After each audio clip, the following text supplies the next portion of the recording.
Marco Dolfin, consigliere regionale, quanto è stato importante per Chioggia da una parte, ma soprattutto per la regione fare questo treno e questo servizio fondamentale poi anche per Chioggia e anche per Verona? Si ripristina un servizio importantissimo non solo per quanto riguarda l'aspetto diciamo estivo del treno del mare di per sé e dunque la funzionalità che può essere utile ai tanti pendolari per utilizzare le automobili, dunque le autostrade, intasare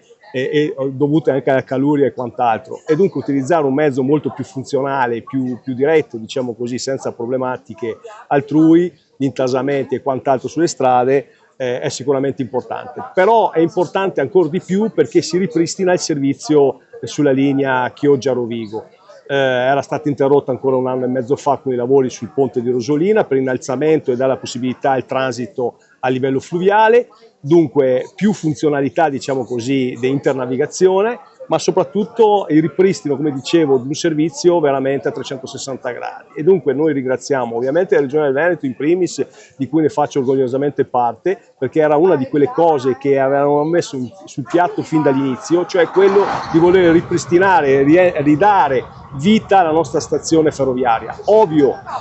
si ripristina il servizio verso Rovigo, si ripristina il servizio abbandonato circa 14 anni fa, 15 anni fa con il servizio del treno del mare. Se queste sono le risposte, questi sono i risultati, ben venga, appunto tutta la funzionalità che è stata messa in campo vuol dire che siamo sulla strada giusta, e soprattutto perché c'è un servizio non solo del treno, ma un servizio che viene dato alla collettività attraverso le biciclette che possono essere trasportate a bordo del treni, e la possibilità poi di avere altre fermate interconnesse ad altri servizi per accedere poi sul Delta del Po e quant'altro, che sarà poi dopo un servizio che resterà anche nei confronti di noi concittadini di Chioggia, che possiamo tranquillamente poi andare a visitare anche con le nostre biciclette del Delta del Po utilizzando il treno. Dunque veramente un servizio a 360 gradi.